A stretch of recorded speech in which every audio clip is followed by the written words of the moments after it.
ఆంధ్రప్రదేశ్ సీఎంగా బాధ్యతలను స్వీకరించారు చంద్రబాబు నాయుడు. వెలగపూడిలో సచివాలయంలో తొలి ఫైల్పై సంతకం చేశారు. మంత్రులు అచ్చెన్నాయుడు, నిమ్మల రామానాయుడుతో పాటు పలువురు టీడీపీ నేతలు కార్యక్రమంలో పాల్గొన్నారు. సచివాలయానికి ర్యాలీగా వచ్చిన చంద్రబాబుకు సీఎస్ పుష్పగుచ్చం ఇచ్చి స్వాగతం పలికారు. బాధ్యతల స్వీకరణ అనంతరం అధికారులు, నేతలు ఆయనకు శుభాకాంక్షలు తెలిపారు. ఎన్నికల ఫలితాలు చూసి నిబ్బరాన్ని కోల్పోవద్దని పార్టీ నేతలకు వైఎస్ఆర్సీపీ అధినేత వైఎస్ జగన్ దిశానిర్దేశం చేశారు. మేనిఫెస్టోలో 99% హామీలు అమలు చేశామని గుర్తు చేశారు. వైఎస్ఆర్సీపీ చేసిన మంచి ఇప్పటికీ ప్రజలకు గుర్తుందన్నారు వైఎస్ జగన్. మళ్లీ వైఎస్ఆర్సీపీ పైకి లేవటం అన్నది కూడా తథ్యమని ధీమాను వ్యక్తం చేశారు. తెలంగాణ మాజీ సీఎం కేసీఆర్ పై మెదక్ ఎంపీ రఘునందన్ రావు సంచలన వ్యాఖ్యలు చేశారు. కేసీఆర్ పై ఈడీ కేసు నమోదు చేసిందన్నారు. కేసీఆర్, హరీష్ రావు, వెంకట్రామిరెడ్డిలకు ముందుంది మొసళ్ల పండుగంటూ రఘునందన్ రావు చేసిన వ్యాఖ్యలు హాట్ టాపిక్ గా మారాయి. నీట్ ర్యాంకుల్లో గందరగోళంపై కేంద్ర మంత్రి ధర్మేంద్ర ప్రధాన్ క్లారిటీ ఇచ్చారు. 6 పరీక్షా కేంద్రాల్లో తప్పు జరిగినట్లుగా గుర్తించామని చెప్పారు. ఆ 6 సెంటర్స్ లో ముందుగా తప్పుడు ప్రశ్నాపత్రం ఇచ్చారని, ఆ తర్వాత తప్పు తెలుసుకుని సరైన ప్రశ్నాపత్రాన్ని విద్యార్థులకు అందించారన్నారు. అంతేకాని ఎక్కడా పేపర్ లీక్ అయినట్లు తేలలేదని స్పష్టం చేశారు కేంద్ర మంత్రి. టీడీపీ శ్రేణుల దాడులు మానుకోవాలన్నారు వైఎస్ఆర్సీపీ నేత అనిల్ కుమార్ యాదవ్. కక్ష సాధింపు ఉండదని చెబుతూనే దాడులు చేస్తున్నారని మండిపడ్డారు. సీట్లు రాకున్నా వైఎస్ఆర్సీపీకి 40% ఓట్ షేర్ ఉందని గుర్తు చేశారు. వైఎస్ఆర్సీపీ కార్యకర్తలకు ఎల్లప్పుడూ అండగా ఉంటామని భరోసానిచ్చారు అనిల్. మత్స్యకారులకు కూటమి తీరని అన్యాయం చేసిందని AP fissure man JAC chairman Rajasekhar అన్నారు. చంద్రబాబు తన సొంత సామాజిక వర్గానికే పెద్దపీట వేశారని మండిపడ్డారు. కేబినెట్ లో మత్స్యకారులకు ఒక్క సీటు కూడా అవకాశం కల్పించకపోవడం దారుణమన్నారు.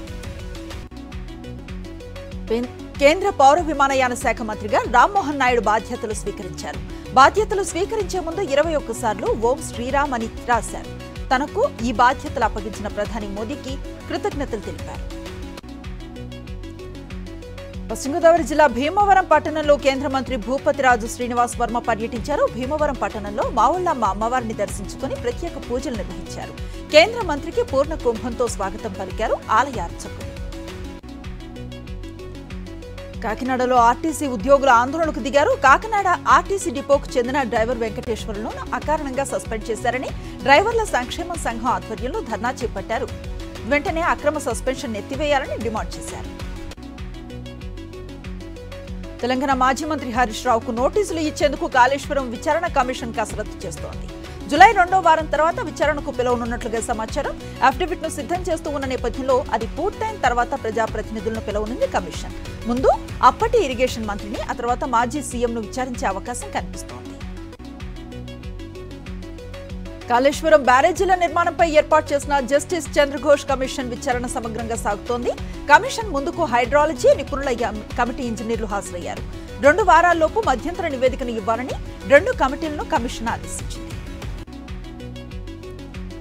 తెలంగాణలో బ్లడ్ బ్యాంకులను బలోపేతం చేస్తామని మంత్రి దామోదర్ రాజనరసింహ అన్నారు. బ్లడ్ బ్యాంకుల నిర్వహణ, బలోపేతంపై వైద్యారోగ్య శాఖ ఉన్నతాధికారులతో ఆయన ఉన్నత స్థాయి సమీక్షా సమావేశం నిర్వహించారు.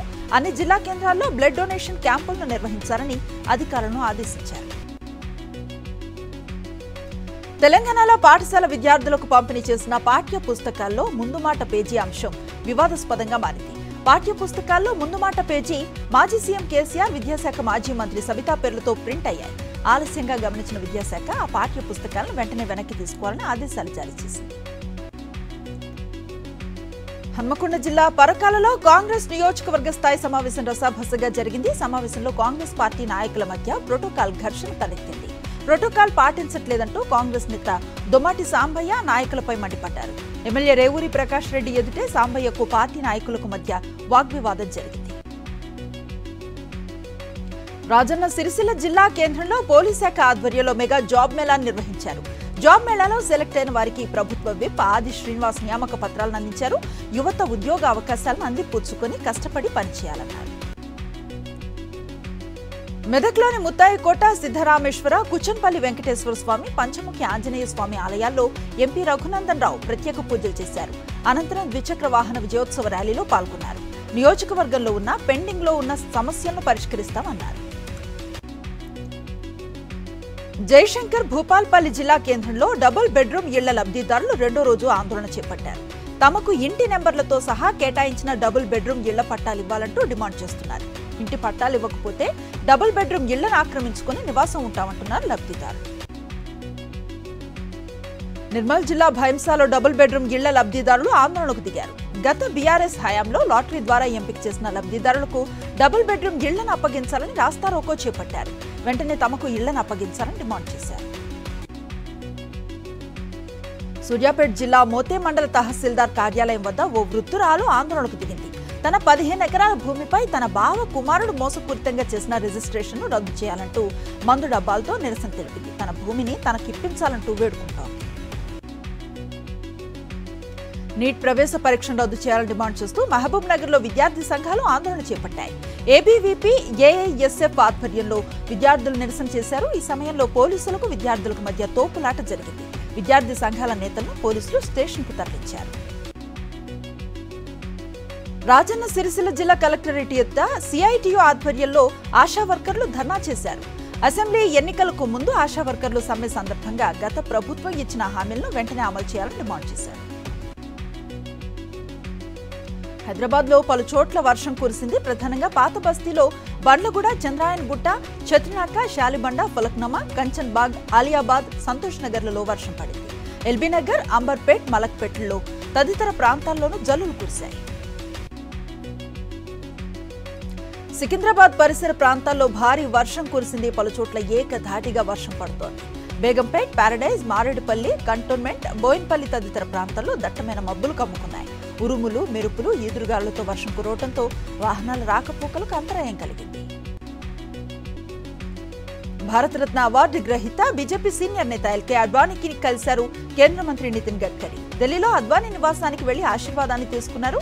ఇటీవల మోదీ కేబినెట్ లో మరోసారి చోటు దక్కించుకున్న గడ్కరీ మర్యాదపూర్వకంగా అద్వానీని కలిసినట్లుగా చెప్పారు.